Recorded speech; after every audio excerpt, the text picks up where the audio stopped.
Évidemment que le débit est dégueulasse, on est dans ma chambre. Ah.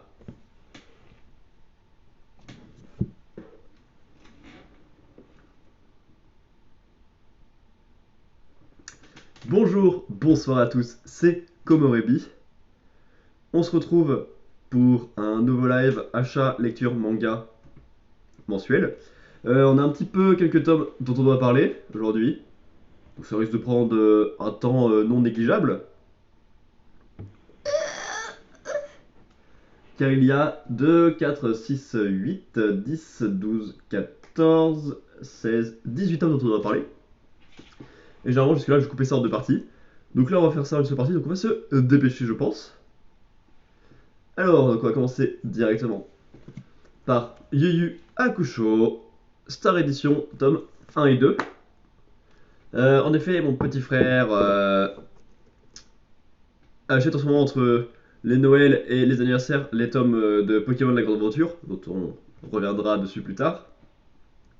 Et comme il ne restait plus de gros volumes, et que pour l'instant on n'achète que les gros volumes, un gentil Père Noël a décidé de lui prendre une autre œuvre de Yoshiro Togashi, donc avant Hunter x Hunter, bien sûr. Et on a passé un moment tout à fait raisonnable et honnête devant ce manga. Donc, le premier tome est une sorte de longue introduction au concept spécifique de Yu Yu Hakusho. En effet, euh, celui-ci.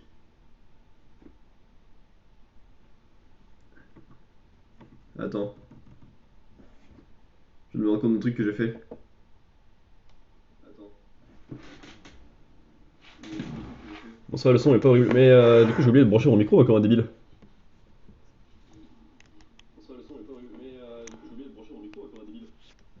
C'est de ce côté?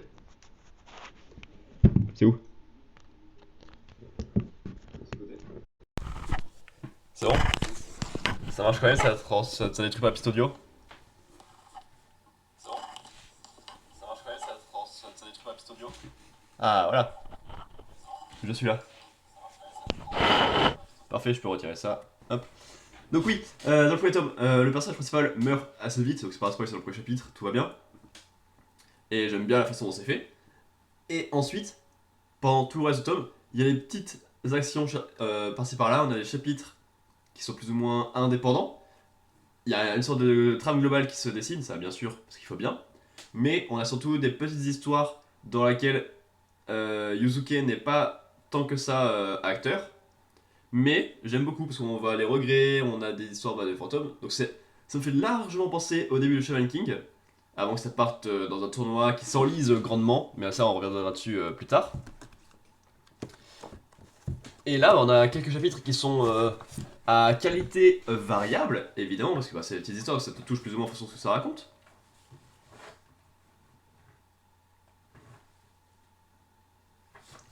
Donc voilà, pour ça on a un premier chapitre excellent, parce qu'il est surprenant, qu'il est bien mené, et ainsi de suite. Ensuite on a des chapitres un peu en dents de scie. Quand ça touche vraiment à des personnages liés à Yuzuke, ça marche bien, parce que bah il y a un côté affect du héros qui est là en plus. Quand ça touche des inconnus, c'est plus aléatoire, hein. Du coup, comme je l'ai dit, il y a des chapitres qui fonctionnent bien par leur histoire, si ça raconte si ça te parle ou pas. Voilà. Ensuite, bah on découvre quand même en même temps quelques personnages qui sont importants ou qui seront importants, étant donné qu'on les voit déjà en couverture du deuxième tome. On découvre des règles aussi au fur et à mesure sur les fantômes, sur des pouvoirs qu'ils peuvent faire ou non, sur les regrets, tout ça.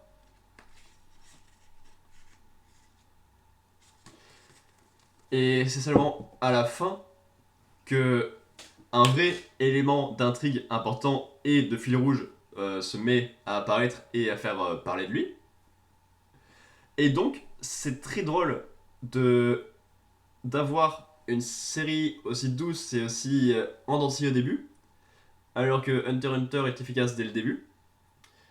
Et c'est rigolo de, hormis au niveau des chara design, ne rien retrouver du tout de Hunter x Hunter avec ses 9 précédentes, et que normalement, les auteurs, tu vois, tu peux retrouver quelques similitudes dans la construction, dans des éléments et tout, et pour l'instant, c'est que le chara design qui est dans la ressemblance.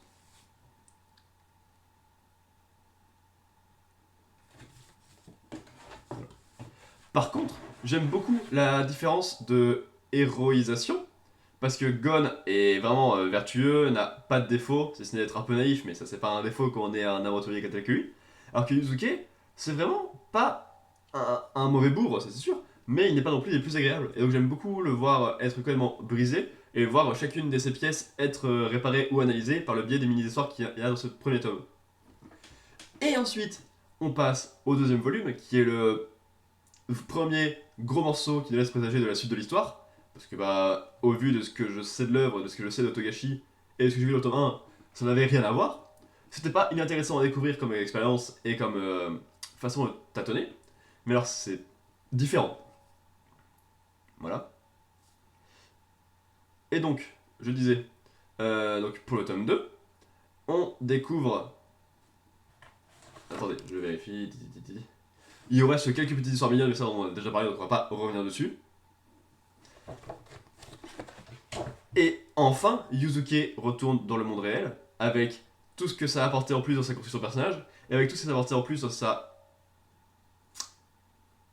dans les pouvoirs qu'il a obtenus ou qu'il avait déjà et qu'il a pu développer. Ça, voilà, pas de souci.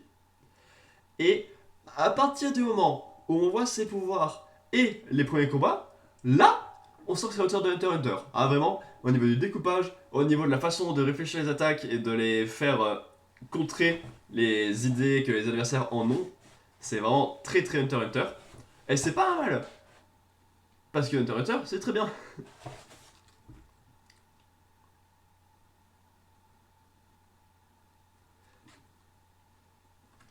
Et évidemment, là, dans le car design, on ressent beaucoup le côté Hunter x Hunter.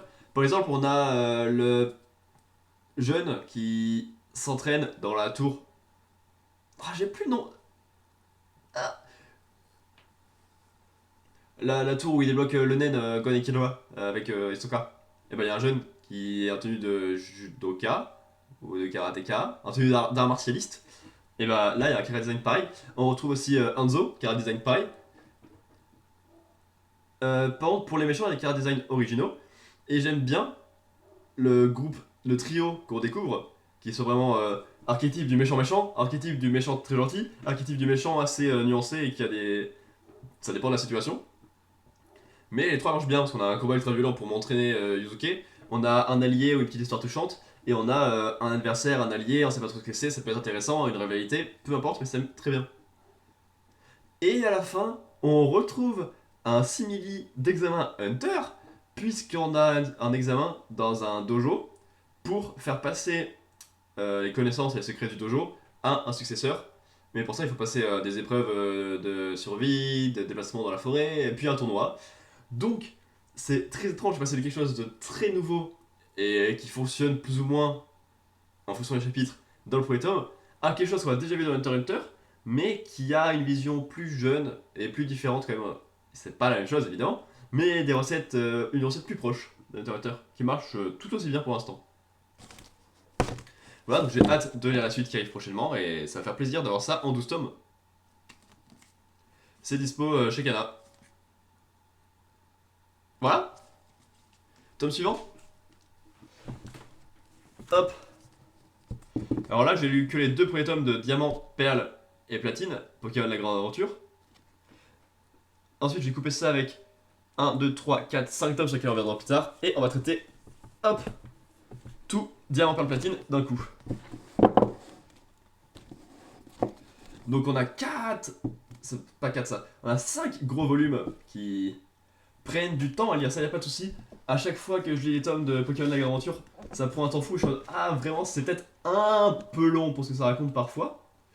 Ou alors le temps n'est pas forcément mis sur les bonnes choses, n'est pas vraiment bien dosé. Mais c'est comme ça, hein, on peut pas être content de toutes ces lectures. Et donc... Attendez, on va tourner ça un peu plus parce que je suis en train de jouer avec l'image évidemment. Hop, non, je peux écarter ça je suppose. Voilà.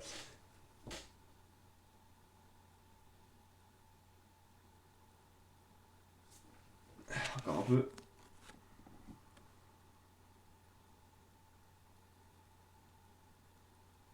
Et donc, C'est très plaisant parce que Diamant, Perle, c'est tout. Surtout Diamant, c'est le jeu auquel j'ai le plus joué durant mon enfance, de genre 7 à 10 ans, on va dire, avec The Legend of Zelda Phantom Hourglass sur DS aussi. Et j'ai vraiment beaucoup d'attaches au Pokémon de cette génération, au Chara Design de cette génération, à la région, à tout ce qui touche à Pokémon Diamant. Je vais pas dire que c'est la meilleure génération, mais c'est celle qui me fait le plus de bien dans mon petit cœur, en tout cas, ça c'est sûr. Et donc, en même temps, à Noël, on a eu Pokémon Diamant, non, les Pokémon Perle scintillante, parce que mon frère qui a choisi, il a choisi la pire génération, enfin la pire version, mais évidemment, on va pas tous avoir des goûts parfaits.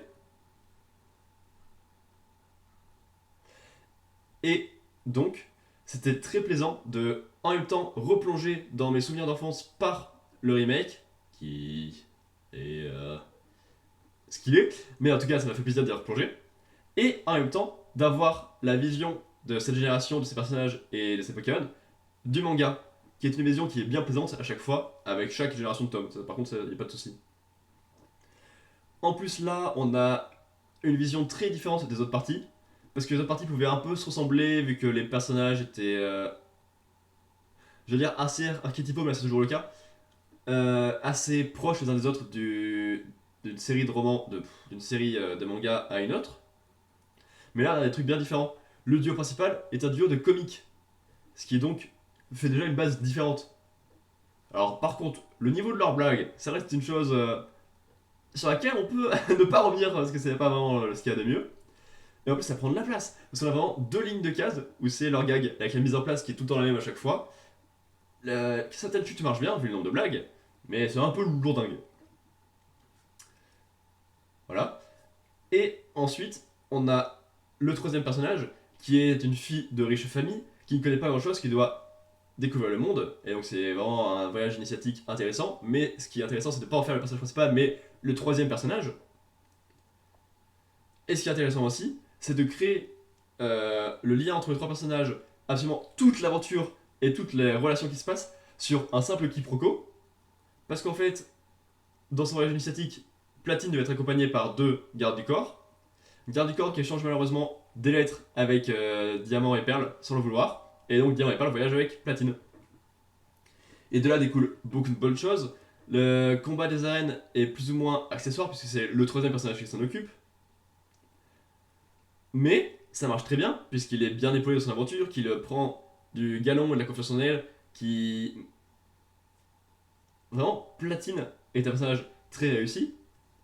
Mais maintenant que je dis ça, en fait, je me rends compte que pas tant que ça, parce que au début du tome 5, elle est pratiquement toute seule à mener la barque, et c'est assez terrible. Mais je pense pas que ce soit uniquement lié au personnage. Ça, on reviendra plus tard, parce qu'on n'est pas au tome 5.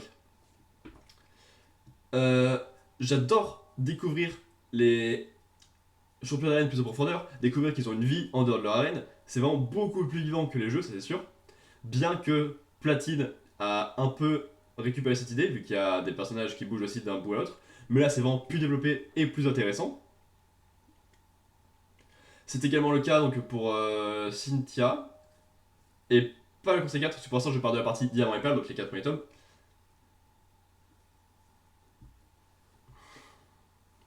Et donc, bah, c'est cool de les voir vivre, ça j'ai déjà dit. Et à côté de ça, il y a la Team Galaxy, pareil, on les voit vivre, on les voit interagir, on voit comment est-ce qu'ils s'apprécient les uns les autres, on voit comment les caractères de l'un agissent sur les caractères de l'autre, et c'est très réussi. Leur plan est mieux expliqué en soi, parce qu'on a vraiment le lien entre les différentes parties qui est bien montré, bien explicité. Et quand on est presque à la fin, avec Dialga et Palkia qui sont sortis, putain, qu'est-ce que c'est beau! Waouh, il y a des grosses idées dans la construction des pages et des cases sur le temps et sur l'espace. C'est vraiment splendide. C'est pas les plus intéressants ni les plus marquants, je trouve, au niveau de la puissance des légendaires de fin de série de ce genre. Mais alors, qu'est-ce que c'est beau! Waouh! Et sinon, bah, les héros sont particulièrement touchants parce qu'ils arrivent vraiment avec une amitié indéfectible entre Diamant et Perle et sans que ce soit lié à un quiproquo débile qui soit vraiment relou juste pour forcer le fait de créer une dissension pour les rendre plus forts et plus liés derrière. C'est bien justifié, ça vient d'une distinction qu'on voit dès le début, parce que Diamant n'a pas réussi à s'affirmer encore dans son duo face à Perle, il est plus en train de subir depuis le début, et quand il s'affirme, et ben forcément ça fait des étincelles, et Perle n'est pas forcément content. Sans que Perle fasse ça par méchanceté, c'est juste que bah, comme Diamant est en rentrée, faut bien que ce soit lui qui prenne l'ascendant, et c'est comme ça que ça marche. Mais tout ça change grâce à Elio qui débloque petit à petit les problèmes des caractères de chacun, sans le vouloir évidemment, parce que c'est pas son but dans la vie, mais ça apporte un lien passionnel entre tout le monde qui rend une séparation en fin de tome où les passages sont enfin tout seuls après genre un long moment d'aventure tout le temps groupés. Et genre vraiment cette séparation c'est terrible. Les fins de tome et les moments un peu plus durs, mais c'est trop bien réussi. Je suis. Ça reste un manga Pokémon, ne vous attendez pas à des méga miracles, mais en prenant en compte que c'est Pokémon, en prenant en compte les séries précédentes de Pokémon, je trouve ça très beau. Voilà, en gros pour le 4 tomes, c'est très positif. Mais ensuite, si on regarde le cinquième et dernier volume, là ça se gâte un peu. Parce qu'on a en gros tout qui a été globalement traité. On arrive avec Platine dans la zone de combat, donc qui se passe en post-game dans la génération Diamant Platine. Et on découvre les maîtres des différents lieux de cette zone de combat, qui doivent être donc explicités. On découvre des PNJ, la zone de combat, ou ceux qui ont été laissés en retrait dans l'aventure. Donc ceux qui nous accompagnent normalement dans les jeux. Donc Sarah, le mec de l'île de fer encore, une enfant dans une grotte et tout ça. On découvre les légendaires qui restent, donc Etran, Darkrai, Cresselia,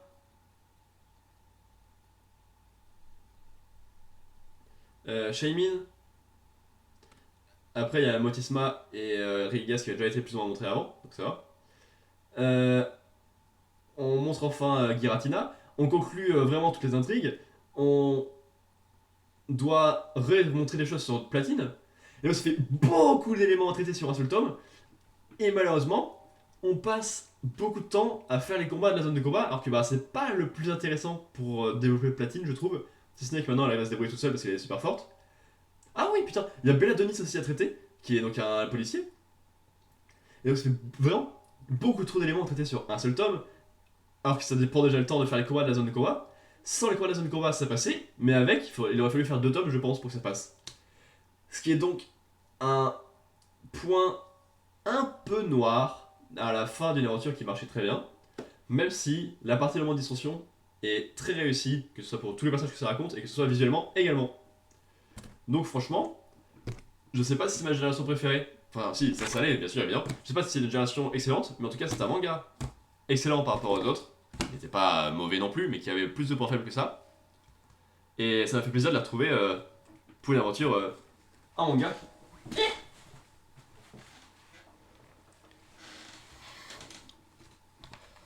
Ok. Ensuite, la première sortie du mois, Dr. Stone, tome 19. 19 on a la bataille scientifique qui continue de battre son plein entre les deux clans. Ça marche mieux que dans les précédents, je vous avouer que je suis un peu plus convaincu par la proposition de ce tome-là, sans être non plus chamboulé, évidemment. Mais ça marche plutôt bien. Mais par contre, malheureusement, là, contrairement à Yu Yu Hakusho et Pokémon les Aventures dont j'ai pu vous parler tranquillement, j'ai du mal à pouvoir vous dire ce qui s'est passé dans ce tome. Et c'est bien dommage. Parce que j'ai envie de dire, c'est à peu près comme d'habitude. Comme d'habitude, ils ont récupéré quelques bouts de recettes par-ci par-là, ce qui leur a permis d'avancer une grosse recette globale. Comme d'habitude, ils ont récupéré 2-3 alliés parmi les ennemis ou parmi des PNJ qui passaient par là pour les avoir. Et en fait, c'est étrange de lire un RPG parce qu'au final, même s'il y a des éléments stylés, on apprend des choses et tout ça, on n'a pas l'impression d'avancer grandement au sein d'un tome et il n'y a pas grand chose de mémorable. On passe un bon moment, mais c'est efficace. On a quelques beaux combats, que ce soit en avion, en bateau ou sur terre, avec des constructions, avec des bons pilotes, avec des bons plans, avec des magnifiques dessins, avec des bons personnages de duel. Mais moi, c'est surtout la fin que je retiens, avec une sorte de paix dans la guerre, qui était une avancée et une idée vachement originale. Genre, on a une sorte de course-poursuite qui va se passer largement ailleurs, pendant que sur le territoire qui voulait, un, garder, deux, récupérer, ça sera la paix et une sorte d'avancée globale. Parce que finalement, leur vrai objectif n'est pas lié à cette terre-là, mais à l'autre terre qui les intéresse. Donc là, c'est une sorte de course, en même temps les uns contre les autres, et en même temps de course à mort, pendant qu'on a la phase de paix. Donc la suite me paraît très intéressante, peut avoir des conséquences réussies, et des véritables enjeux qui seront mémorables. C'est une mise en place qui fonctionnait bien, on a des beaux duels, des beaux dessins, pas de soucis, mais c'est juste que c'est une recette qui a déjà fait ses preuves, qui est efficace, mais qui se répète et donc qui ne permet pas de marquer spécialement les mémoire avec ce tome-là. Par contre, pour les 2-3 tomes suivants, quelque chose comme ça, je fais ça à la louche, je pense que ça va beaucoup me plaire. Ce jeu d'alliance, pas vraiment, de respect entre sciences. Voilà. Dr. Stone, pas de désastre, mais Dr. Stone. Ensuite, euh, chaque mois, je me fixe un budget de 100 € d'achat manga. Donc là, avec les sorties manga que j'ai eu ce mois-ci, il me restait de la place pour 4 tomes simples. Et donc, qui dit 4 tomes simples disait terminer le rattrapage de Peleliu. Maintenant, il va falloir attendre les quelques derniers tomes et leur sortie. Et disait rattrapage d'une série dont on va parler juste après. Et donc là, Peleliu tome 10 frappe sacrément fort. Parce que, contrairement à Dr. Stone où le thème reste à peu près le même, on explore vraiment des facettes très différentes à chaque fois. Parce que là, le thème c'est la guerre de Guernica. C'est bien ça le nom de l'île. Bibi. Je ne sais plus.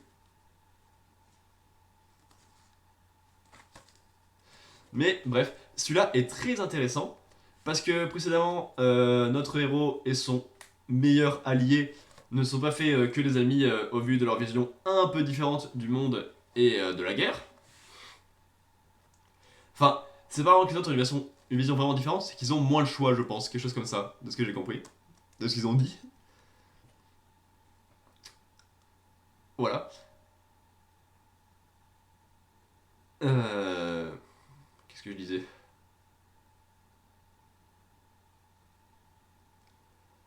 Ouais. Ouais. Je me suis perdu.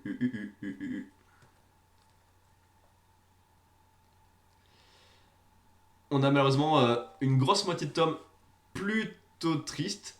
Parce que dans une guerre, c'est bien d'éviter de se taper les forces quand on est dans une même équipe. Parce que, évidemment, on a besoin de ses propres forces pour survivre, pour attaquer ou se défendre contre le camp adverse. Donc, forcément, s'il y a des dissensions et des vrais problèmes au sein de l'équipe, de la même équipe, c'est bien compliqué de survivre ou d'affronter les adversaires. C'est pour ça qu'on a quelques personnages qui survivent pas. Et. Ah ouais, là ça rigole pas sur le côté dramatique. Genre, il pousse pas le côté dramatique, mais on ressent le côté dramatique et. Ça fait mal au cœur. Les dessins sont tout doux, mais alors, c'est terrible de lire la guerre ça, dans tous ces états, avec ses trahisons, ses problèmes, ces gens qui veulent pas se battre, ces ignorances de la fin de la guerre, ces civils impliqués et tous ces problèmes qu'il peut y avoir. Et là, je pense, conclut en soi le parcours du personnage principal et il aura bien voyagé. Et la deuxième moitié n'est pas en reste, puisque notre héros arrive enfin à se rendre à l'armée adverse, puisque la guerre est terminée, comme il l'avait vu dans le tome précédent, et donc il a enfin réussi sa mission de pouvoir abandonner pour sauver ce qui reste. Et justement, je me demande ce qu'ils vont pouvoir raconter à la fin du volume, puisque là, dans le volume précédent, puisque là, à la fin du volume, ils sont remerciés tous beaucoup, et tous ceux qui ont réussi à être retrouvés et ramenés à la raison, pour avoir rendu les armes et pour retourner au pays. Donc là, est-ce qu'on va avoir un retour au pays avec une sorte de travail médiatique, parce que c'est ça aussi la guerre, parler de ce qui s'est passé? Est-ce qu'on va avoir ensuite un retour final à Peleliu pour bah, montrer ce qui s'est passé, pour faire un dernier adieu, pour bien montrer que la page est tournée. On risque d'avoir un volume très intéressant, très touchant et très dur, je pense, la prochaine fois. Et celui-là n'était pas en reste. Vraiment, Peiyou, c'est une belle réussite. Kazuyoshi Takeda est un bon. C'est pour ça que j'ai acheté ce mois-ci sur Vinted Mon Cancer Couillon, qui est un one-shot sur le cancer qu'il a fait précédemment, et qui est sa seule autre œuvre avant Peiyou. Comme ça, j'aurai toutes ses œuvres, et je serai bien content parce que il est bon. Hein. Avec des dessins tout simples, faire des œuvres comme ça, waouh. Attends, 1, 2, 3, 4, 5, 6, 7, 8, 9 sur 18, on a fait la moitié. Ensuite, je lisais un autre rattrapage avec donc 3 tomes, si vous allez faire 4-1, avec donc Dreamland tome 9, Dreamland tome 8 et Dreamland tome 7. Avec tout ça, on a un seul arc narratif. Parce que d'abord, on a l'épilogue de l'arc précédent qui est Casinopolis, qui est un arc que j'ai trouvé excellent. Son ambiance casino, la partie de poker, les traitements de chaque personnage, tout ça, très réussi.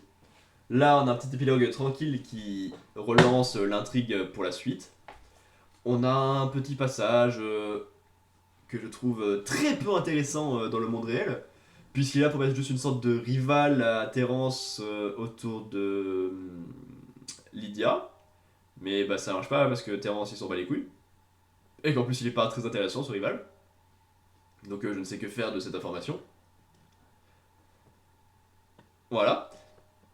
Et l'auteur prend le temps de mettre en place quelques intrigues qui seront évidemment résolues dans l'arc qui arrive.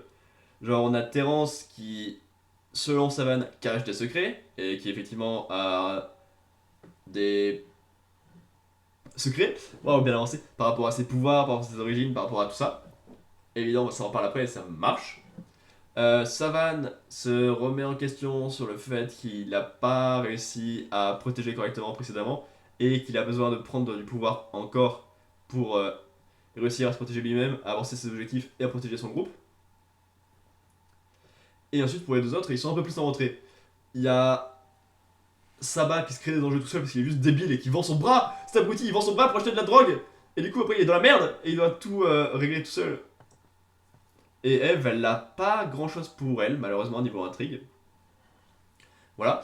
Et ensuite, on débloque. On découvre le lieu du nouvel arc, qui est un royaume rempli de chats.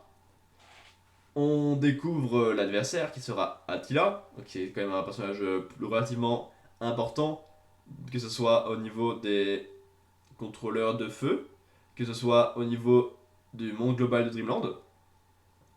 Donc, si nos héros gagnent, s'il y a quand même peu de chances d'arriver, il y aura quand même de gros bouleversements dans Dreamland, mais on en reviendra dessus plus tard. Oh merde, je vous ai spoilé qui gagnait. Oui. L'arc fonctionne plus ou moins dans sa mise en place. C'est peut-être un peu longué par moment, mais on a des trucs très intéressants, donc notamment par rapport au pouvoir de Terence, à sa volonté, à sa façon de réfléchir, au tatouage qui se fait dans le dos qui dévoile sa vraie nature, qui est vraiment un secret caché, mais particulièrement intéressant qu'il a dévoilé, et sur son pouvoir et sa façon de traiter l'adversaire à la toute fin du combat, vraiment j'ai adoré. Savane marche aussi très bien, parce que sa façon de récupérer des pouvoirs est plutôt originale, lui qui va dans la tour des poissons, qui choisit le niveau qu'il va affronter pour avoir un pouvoir plus fort en fonction de la difficulté des combats qu'il a à faire et ainsi de suite. Et il fait un de ses combats pour découvrir son pouvoir, oh quel plaisir! Et derrière, il est vraiment un chasseur de poissons un non négligeable. Ah ouais. Et après, ouais, ça va, Eve. Ah, on veut pas tous avoir le pouvoir et les projecteurs sont nouveaux. Aussi, à un moment, il y a une sorte d'interlude de le monde réel dans le tome 8. Et ce n'est pas pour rien que le tome est réservé à un public averti. Je suis malade. Et qu'il est interdit à moins de 15 ans. Puisqu'on a un passage plutôt important dans la vie d'adolescent. Et je pensais pas que ça serait montré comme ça. Bah, c'est pertinent vu que les personnages sont amoureux et qu'ils sont jeunes, mais est-ce que c'est vraiment nécessaire de le montrer? Ah ouais. Ah les nichons là. Hmm. Voilà. Mais sinon, eh ben, dans l'ensemble, cet arc au Pays des Chats, je l'ai trouvé très bon et bien construit, mais j'ai trouvé assez long parce que j'ai absolument pas réussi à m'attacher à Attila et son équipe parce que j'ai l'impression qu'ils prennent ça à la légère, son équipe surtout parce qu'ils sont vraiment pas grand chose pour eux malheureusement, ils sont juste amusés par ce qui se passe. Et Attila, bah, un objectif plutôt classique, des pouvoirs qu'on connaît, même si c'est un peu du feu plus puissant que Terrence, bah, c'est quand même une base qu'on connaît. Voilà, bah c'est comme ça, hein. On veut pas avoir tous les ingrédients parfaits. Et c'est dommage, parce que quand il est à s'investir sur son plan, ça marche bien, parce que j'aime bien son idée de vouloir juste briser l'amusement, la fête, de créer le chaos. Et la réaction qu'il a quand ça commence à partir en vrille marche très bien aussi. Genre vraiment dans la partie finale, je l'aime beaucoup, mais jusque-là, j'en retiens pas grand-chose d'Attila et de ce qu'il fait dans l'arc, et du coup ça crée un arc assez maladroit et déséquilibré. Je sais pas pourquoi, mais la suite des combats, vraiment, on a genre un des amis de Terence contre un des subordonnés d'Attila, et ça me fait vraiment penser à la construction de Alabasta de One Piece. Je sais pas pourquoi, mais ça me fait particulièrement penser à celui-là. Voilà, donc ça marche très bien, évidemment, parce qu'Alabasta est un arc que j'aime beaucoup dans One Piece. Voilà. Donc on a un arc qui marche bien, parce qu'il a bien montré avant les trucs qu'il voulait développer sur les héros, si du coup certains sont en rentrée. Un arc qui marche moins bien à cause de l'adversaire qui ne me parle qu'à la toute fin, ce qui est dommage, mais en même temps c'est bien de parler au moins un moment. Ensuite, ensuite on a un léger épilogue, et ensuite on a ce dont je vous parlais tout à l'heure, la retombée médiatique est énorme, parce que le groupe de Terrence qui vient juste d'arriver et qui n'a pas de grand pouvoir, a détruit Attila, a empêché ce qu'il voulait faire. On s'en parle dans tous les royaumes, donc on suit tous les royaumes un par un, donc c'est très compliqué à suivre et un peu lourd. En même temps, bah, il y a le royaume du feu qui va bouger parce que il y a Terence qui vient plus ou moins de se dévoiler encore plus au grand jour avec ses nouveaux pouvoirs monstrueux de feu, et Attila qui fait n'importe quoi avec ses pouvoirs de feu alors qu'il était pas censé partir en vrille comme ça. Et en même temps, on suit beaucoup le royaume de glace parce qu'on a un retour du focus sur Shun, qui est un allié que Terence a croisé au tout début et dont les chemins se sont séparés et risque d'être très en confrontation quand ils vont se rencontrer à nouveau. Puisque là, à travers un flashback, parce qu'il est là, il discute avec leur maître, ils ont croisé tous les deux la première nuit, donc ça marche très bien, parce qu'il a beaucoup changé. Il raconte pourquoi, parce qu'il a changé visuellement, vu qu'il a perdu quelques morceaux, je crois, et qu'il a changé psychologiquement, parce qu'il a perdu quelques morceaux d'amis aussi, à cause d'une petite attaque de je ne sais même pas qui, et je ne sais pas pour quelle raison, donc ce qui est dommage vu la portée scénaristique et de puissance qu'avait tout le reste. Donc c'est con que je sois pas au courant vraiment. Je sais pas si j'ai raté une information, si je l'ai eu, mais comme j'avais eu les tomes précédents il y a longtemps, je sais pas du tout ce que c'est, ou s'il y avait juste pas d'information, mais je sais pas qui a attaqué et pourquoi. Mais en tout cas, ça marche bien de voir Shun être détruit physiquement, psychologiquement, se confronter à son maître et dire ah là, quand ça va croiser Terrence, ça va piquer. Voilà, donc on a beaucoup de belles promesses pour la suite, et une belle neuvaine de premier tome. Ensuite, Demon Slayer, tome 20. On a un combat dans tout le tome, ce qui fait un tome un peu long, on va pas se le cacher. Parce que Kokushibo rigole pas dans ses attaques. Et contre lui, il faut pas moins de 4 adversaires. Et.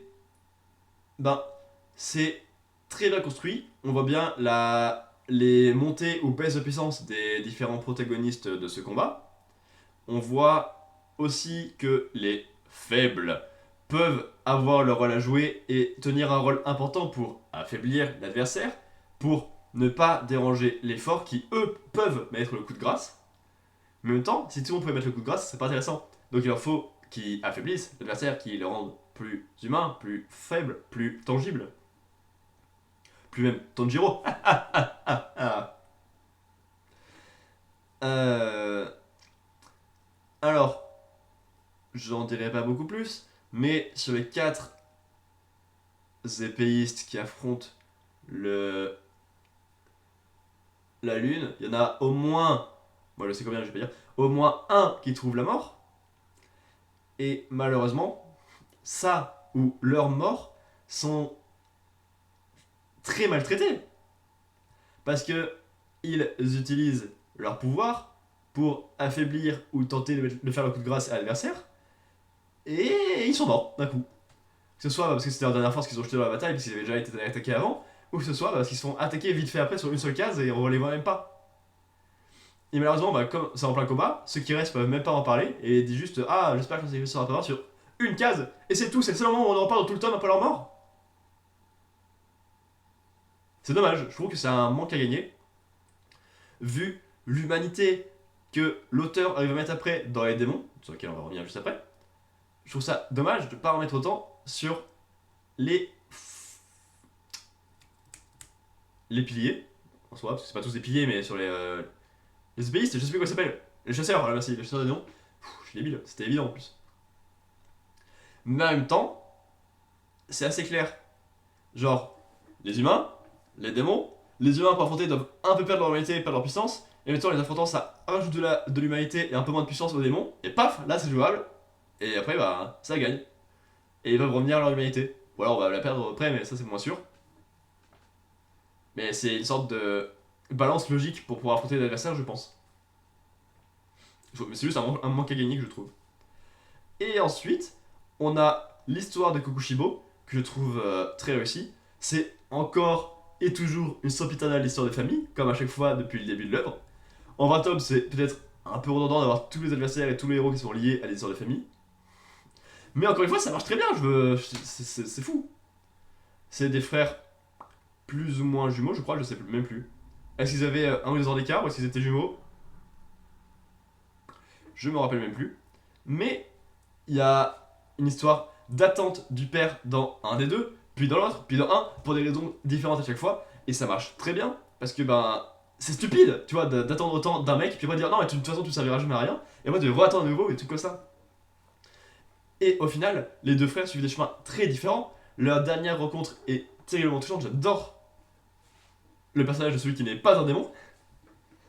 Mais au final, celui qui est un démon aussi, parce qu'il se pose de très nombreuses questions très jolies à la toute fin, dans les dernières pages.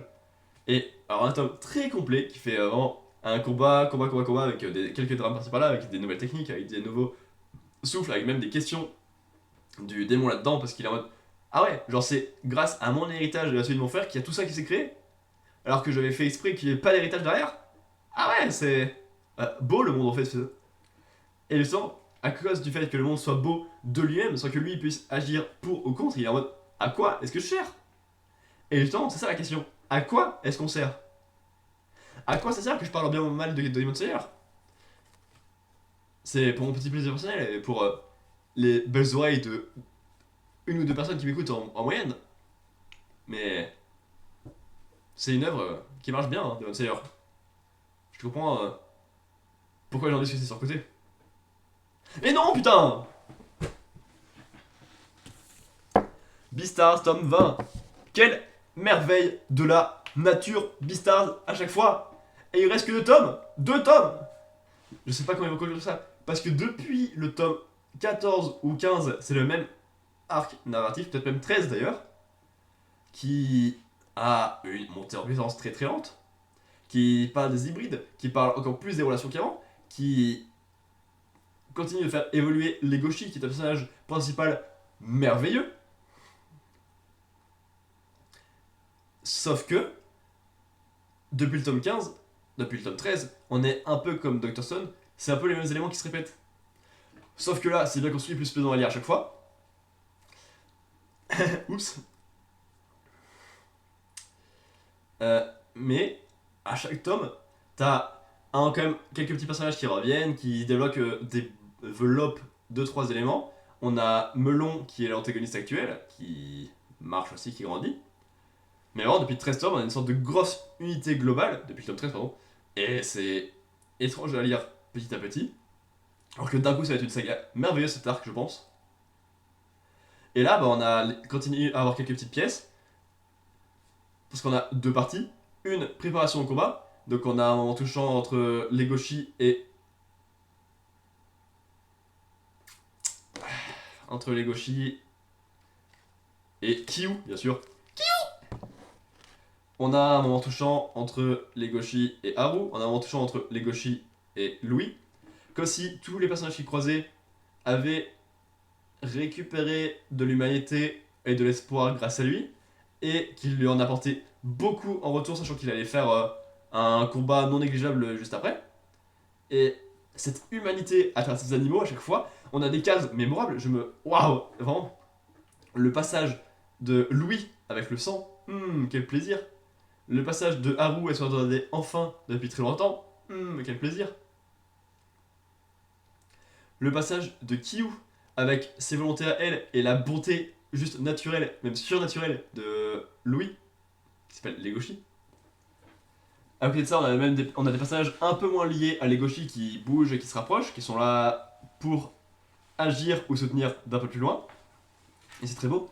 Et la deuxième partie, on commence une sorte de gros combat dans le marché noir pour contrer Melon. Et waouh! Avant ça, en fait, il faut réussir à se faire remarquer, apprécier, respecter, surmonter les différents clans qu'il y a dans le marché noir.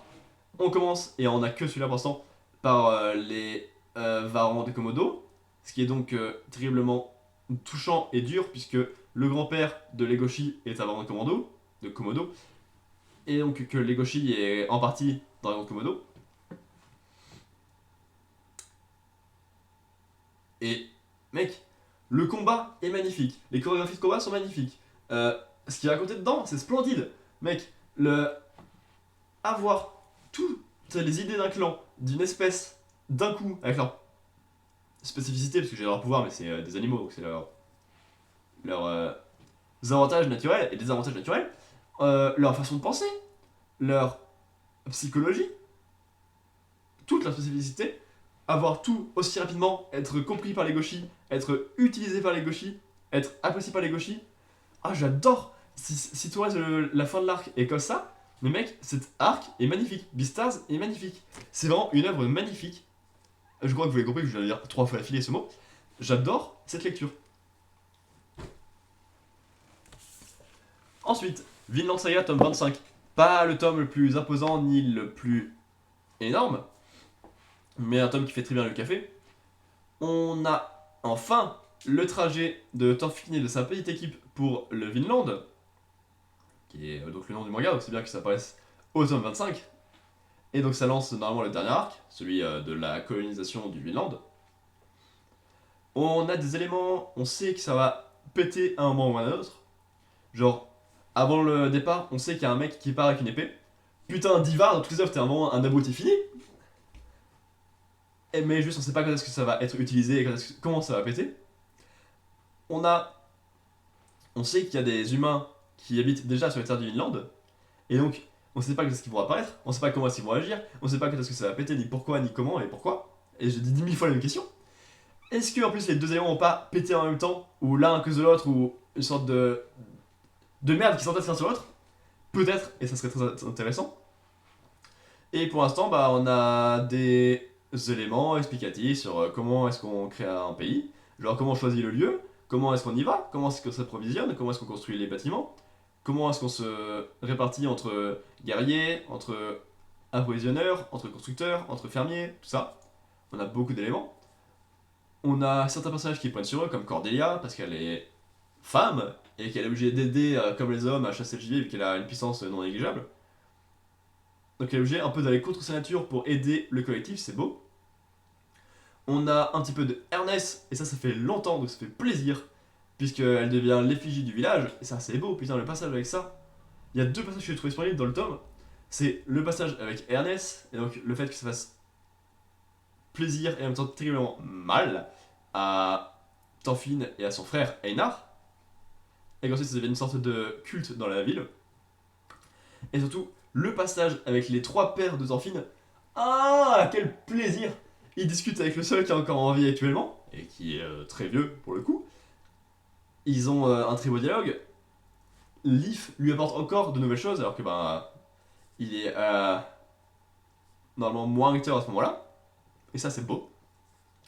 Et à la toute fin, on a les 3 périodes de temps fines d'un coup, qui sont tous là, souriants, qui apportent globalement un message positif à Thorfinn et à sa construction.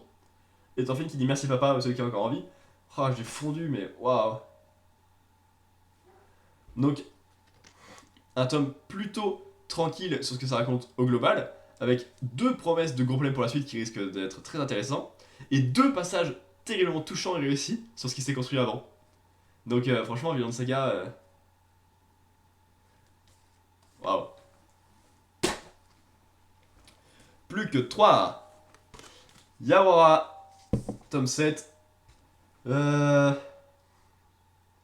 Alors, ce tome-là marche, mais ça va commencer à être long après, étant donné qu'il reste quand même 13 tomes, et que bah, ça va rester des combats de judo de ce style et de comédie romantique humoristique derrière, donc on risque de se répéter un peu, à moins de vraiment changer la galerie de personnages, mais j'ai pas l'impression que ce soit le prévu pour, ni avec ce rythme-là, ni avec ce qui a pas encore vraiment été mis en place avec les personnages qui existent déjà. En attendant, on commence avec des Jeux Olympiques, donc on a quand même des combats un peu plus olympiques qu'on a vu précédemment. Notamment celui où il n'y a pas Yawara, parce que cette débile est monstrueusement puissante. Parce que celui-là est. Celui où il n'y a pas Yawara est stupidement violent et stupidement touchant, parce que le personnage qu'on a déjà creusé avant, qui se fait un peu maltraiter, a juste une profonde gentillesse, mais n'a pas grand chose de plus. Et pourtant, elle est tellement touchante, mais c'est parce que Yawara est aussi d'une grande bonté, donc les deux ensemble, ça fait un très beau mélange. Le match d'après marche très bien aussi parce que Yawara est dans une colère, donc elle est pas trop dans le judo, donc ça fait pas plaisir à son grand-père, donc il y a la confrontation encore entre Yawara, ses émotions, ce qu'elle veut faire, ce qu'elle est, et ce que son grand-père veut qu'elle soit pour lui et pour le reste de la famille. Mais en même temps, je pense qu'il sait ce que Yawara veut vraiment, ce qu'elle veut pas vraiment s'avouer. Parce qu'au final, certes, même si elle a des émotions, ces émotions, à un moment, elles vont la mener à vouloir le judo, je pense.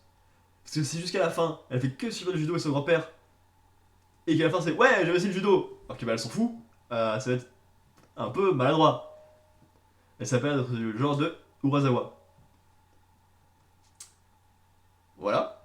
Cependant, une fois que les combats des Jeux Olympiques sont terminés, on retourne dans les travers précédents, c'est-à-dire qu'on a Yawara, on a 2 amis qu'elle a eu précédemment, il y a le journaliste et son amoureuse, il y a sa rivale, il y a l'entraîneur de sa rivale, maintenant il y a son père qui rentre plus ou moins dans l'équation et qui va pour l'instant être un électron un peu libre, même s'il commence à être placé, mais est-ce qu'il va agir comme ça, on ne sait pas vraiment parce que c'est un personnage plutôt étrange et plutôt taciturne qu'on le voit dans ce tome, même s'il apporte une grandeur de plus au palmarès de Yawara, ça y a pas de photo.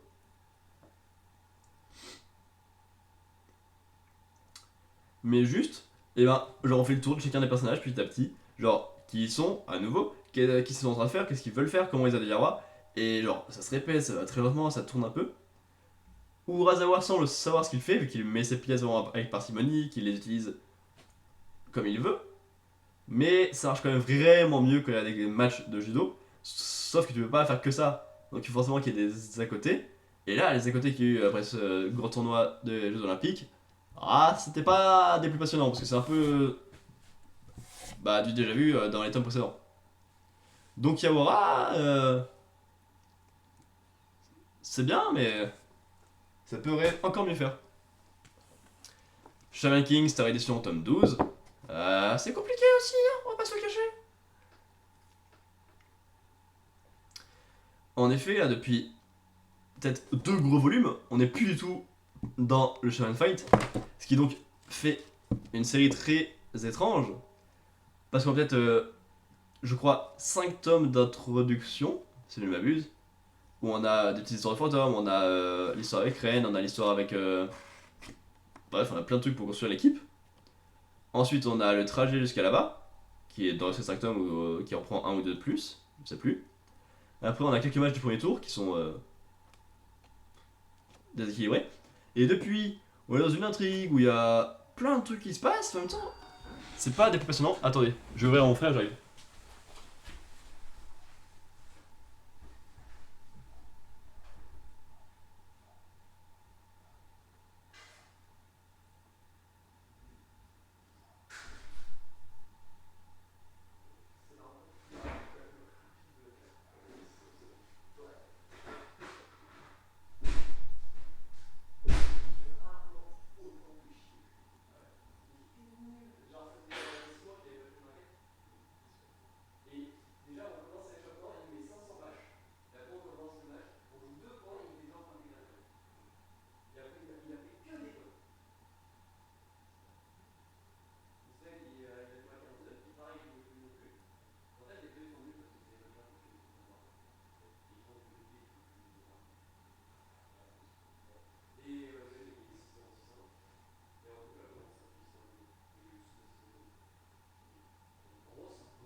Hello, je suis de retour. Oui, donc Shaman King, c'est de la grosse merde, je disais. C'est pareil, je disais pas ça. Je vous ai bien eu. Non, je disais qu'on s'enlisait un peu dans des intrigues pas vraiment annexes, puisque ça développe les passés, les secrets, les avancées, les rêves des héros et des adversaires aussi. Ça développe des power-ups, des passages importants, des nouveaux pouvoirs pour eux. C'est quand même des choses importantes pour la suite des combats qui risquent d'être un peu plus corsés. Mais en même temps, ça s'enlise dans des combats qui sont longs, mais qui sont longs. Ah, des fois c'est un peu sans saveur. Hein. Parce que là, on a un gros robot. C'est intéressant parce qu'on recoupe le tout début de l'œuvre, où donc on a une petite histoire de fantôme un peu à chaque chapitre, comme au début de Yu Yu Hakusho. Et donc ça fait plaisir parce que j'aimais bien moi ces premiers chapitres. En plus, ça développe l'idée de chaman. Enfin, ça refait un tour de ce que c'est un chaman, un fantôme et tout ça, donc ça marche plutôt bien. C'est un peu d'érodite, mais là ça fait pas mal parce que ça fait quelques temps et on a été un peu laissé pour compte après plusieurs combats juste entre chamans et c'est tout, c'est juste des combats. On a Chokolov qui apporte un vrai rayon de soleil au volume parce qu'il a des pouvoirs, une histoire et un style bien à lui, bien particulier et un attachement particulier. Mais alors, je trouve la construction de ce tome très maladroite et très lente. Ah, c'est lent. Dès que ça veut montrer un truc, ça dit hé, regardez, il a un truc spécial. Puis ouais, ça montre ses combats, hé, c'est spécial ou quoi? C'est combat, et là ça explique. Mais c'est long, c'est long.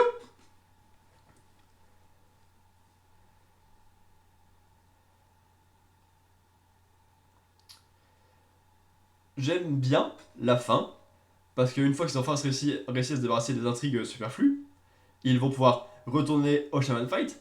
Sauf que Yo a malheureusement dû y renoncer pendant cet arc narratif.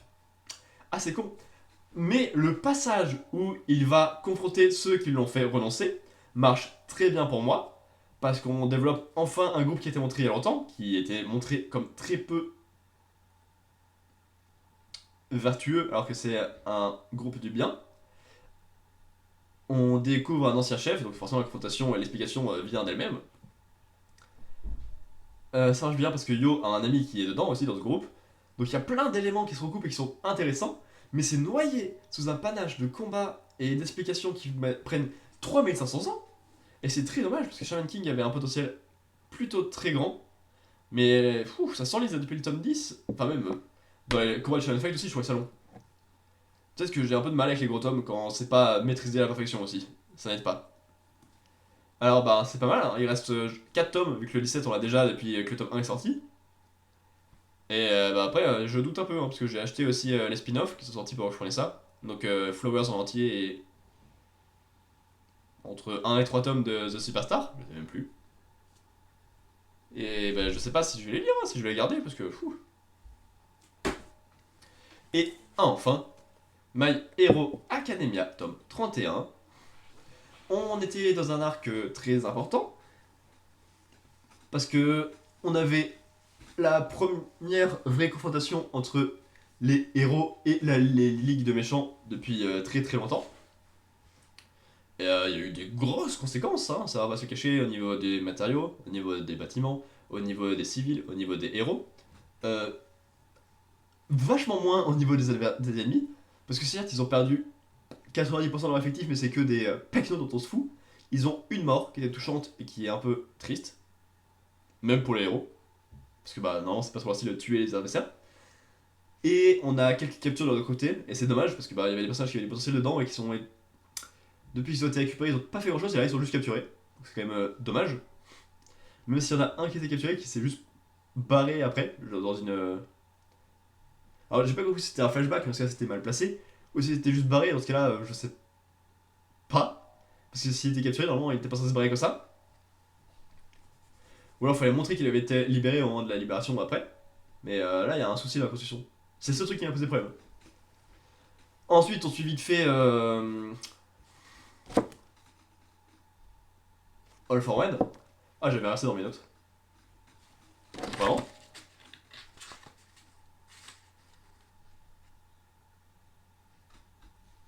Ouais, c'est pas écrit là, mais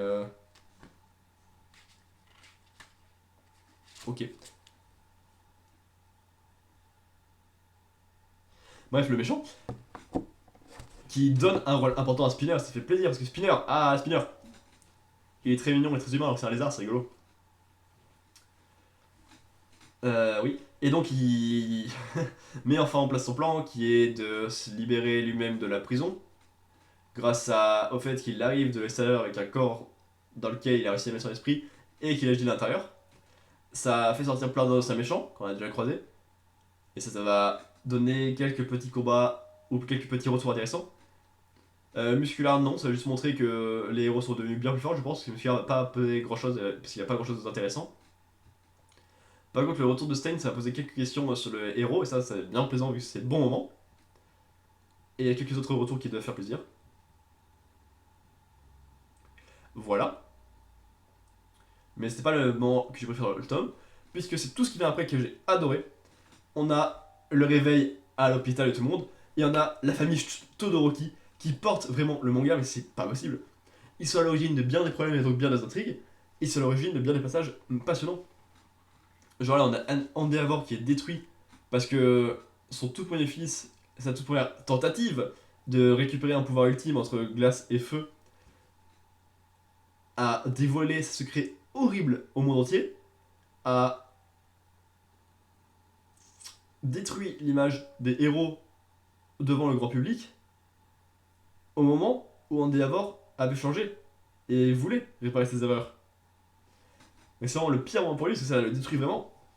T'es en mode, je fais des efforts pour être parfait, et il y a tout qui se tombe sur la gueule à ce moment-là, donc vraiment t'es détruit, et c'est vraiment magnifique. Mais il y a toutes ces familles qui arrivent, qui assument la responsabilité en partie avec lui, et c'est vraiment magnifique. Tout ça grâce à Todoroki, qui a réussi à faire le lien entre eux. Tout ça grâce à Midoriya, qui a réussi à sortir Todoroki de sa colère. Alors ceux qui disent que Izuku ne sert à rien, mais vraiment la famille Todoroki par contre, quelle merveille! Se réveiller ensemble, cette envie de agir et de sauver le monde ensemble, cette façon de tout assumer, quel plaisir! À côté de ça, on récupère aussi Hawks et Best Genist, les héros 2 et 3, qui apportent des choses aussi parce qu'ils ont une vision plus globale, plus stratégique, plus dans l'action de ce qui va se passer par la suite, au niveau des adversaires et tout ça.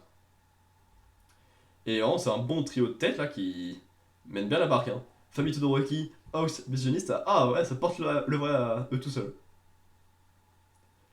Bon, les adversaires font un bonhomme de chemin parce qu'ils ont réussi un combat, mais ils ont pas encore gagné la guerre, donc pour l'instant ils se préparent pour la suite. Et pendant ce temps-là, on a Izuku qui a une réunion avec les porteurs de son pouvoir, donc du One for All, normalement.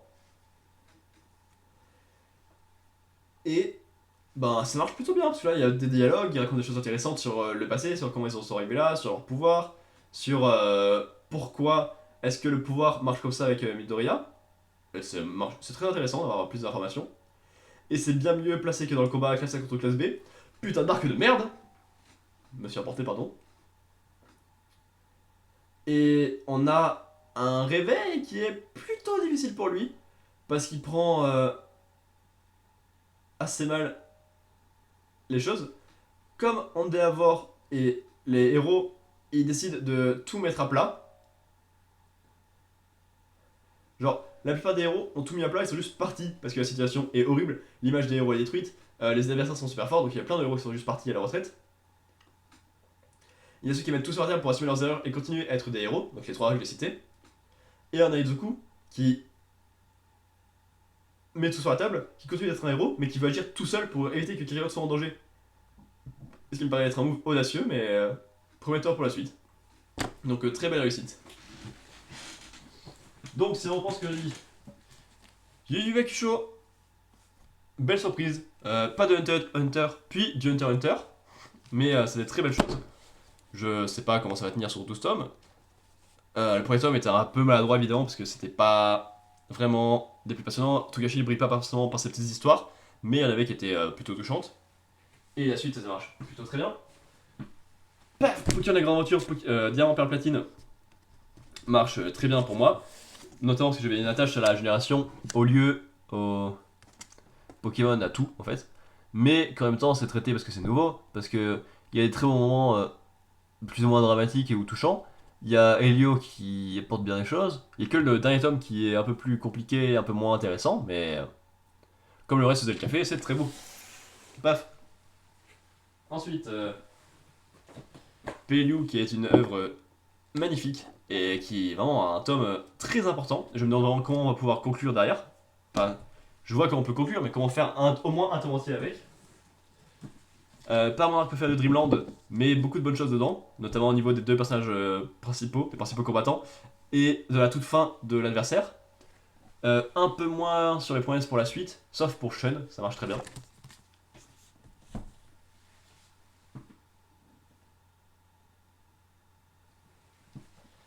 Euh, Bah, c'est Dr. Stone, c'est ni grande réussite ni gros échec, mais je suis plutôt intéressé par la suite avec cette confrontation qui part de quelque chose de nouveau entre les deux clans de science.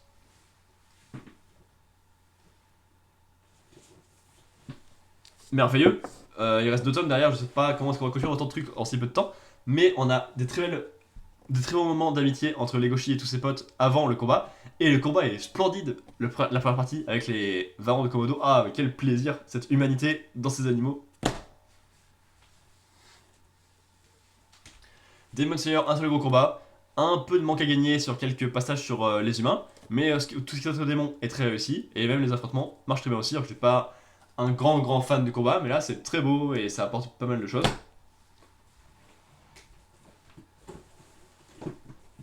Vinland Saga, pas le plus important par lui-même, mais 2 passages très touchants et 2 promesses pour la suite, même si ça risque de pas arriver tout de suite, parce que Vinland Saga aime bien prendre son temps et bien développer ses éléments avant de les utiliser, ce qui n'est pas un mal du tout. Belle réussite au JO, notamment les combats 2 et 3. Après, bah, ça s'enlise dans les personnages et les caractères qu'il y a déjà et qui sont un peu coincés sur ce qu'on a depuis quelques tomes. À voir par la suite, mais je suis pas plus emballé que ça pour ce qu'on en pouvait pour la suite pour l'instant. Ça, ça traîne la patte. On a des bonnes idées hein, sur Skyler Shaman, sur Chocolove, sur la volonté d'Yo de retourner dans le tournoi et la façon dont il veut faire. Mais ça galère, hein. C'est très long. Genre, dès qu'on veut donner l'explication, ça dit hey, il y a un problème, hey, en fait, c'est un secret, et en fait, il y a ça, et ensuite, ça explique, et donc ça prend beaucoup de temps, des fois, beaucoup de périodes pour pas grand chose. Peut-être que les gros volumes comme ça aide pas beaucoup Shaman King. Et en plus, bah, à chaque fois, j'ai l'impression d'être déconnecté du fil rouge, et c'est très étonnant, étant donné qu'il reste 5 tomes. Et enfin, My Hero Academia a très bien réussi ce tome-là, parce qu'on conclut une grande partie. La famille Todoroki porte une grande part des récits de ce volume, ça y a pas de souci à se faire. Parce qu'ils sont touchants, ils ont de belles promesses, ils arrivent enfin à s'entendre, et tout ça c'est grâce à Midoriya. Donc ouais, Midoriya Midoriya lui-même qui a un passage important grâce à son pouvoir, et qui a ses particularités à lui. Parce que finalement, ne pas avoir d'alter ne serait pas un alter. Et des belles promesses pour la suite, ça c'est sûr. Une sorte de belle conclusion au gros arc violent qui vient de se passer. Et vraiment, je préfère limite ça. Je sais pas pourquoi. Là, ce qui s'est passé avant était très réussi. Beaucoup de belles conséquences, beaucoup de beaux combats. Mais moi, ça me parle terriblement quand c'est tout calme comme ça et que ça porte juste les conséquences de ce qui s'est passé avant. Ah, j'adore! Voilà, on va pas se cacher, c'était un gros mois. Avec pas mal de bonnes réussites. Hein. Si je garde que le positif, on a 1, 2, 3, 4, 5, 6, 7, 8, 9, 10, 11. 11 tomes sur 18 sur lesquels j'ai passé vraiment des excellents moments. 5.